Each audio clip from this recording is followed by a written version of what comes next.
The internal space of a windmill usually consisted of a few, usually 3, floors. The cap housed the brake wheel, one of the most important components of the mechanism. The aerodynamic force that arose on the sails was converted into the rotary motion of the wind shaft. Mechanical devices that harness the energy of wind were used as early as in ancient Persia in the 9th or 10th century. The most advanced form of windmill was developed in the Netherlands in the 17th century.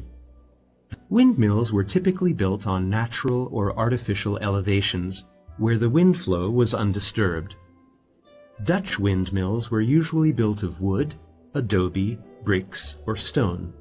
Their conical roof provided lower air resistance. The roof or cap was placed on a movable mechanism that allowed it to be rotated so that the sails always faced the wind. The internal space of a windmill usually consisted of a few, usually 3, floors.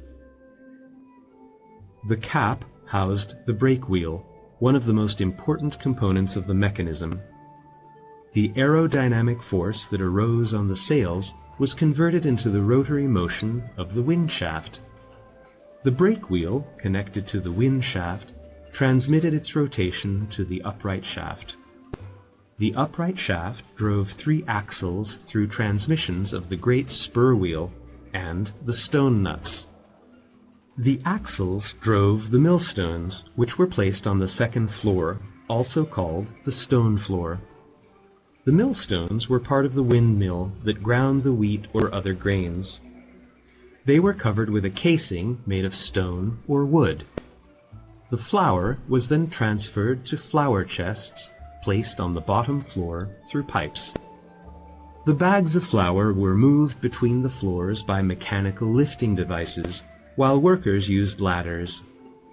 Windmills were once commonly used throughout Europe, but their importance declined at the time of the Industrial Revolution.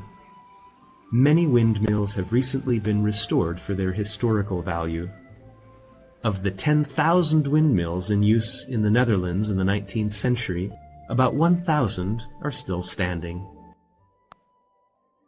Thank you for joining us on this captivating exploration of windmills. Here at 3D Learning Lab, we're dedicated to the transformative power of knowledge. If this video sparked your curiosity or taught you something new, show your support by giving it a like and sharing it with others who might find it interesting. We're committed to producing top-quality educational content, but we can't do it without you. Subscribe to our channel and turn on the bell notification to stay updated on all our latest 3D learning adventures. Want to get more involved?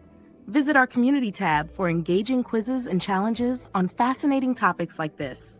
It's a fun way to test your knowledge and connect with fellow learners. Every like, share, and comment helps us create more free, inspiring content. Let's make education exciting and accessible for everyone. See you in the next video. Until then, keep exploring, keep learning, and keep inspiring.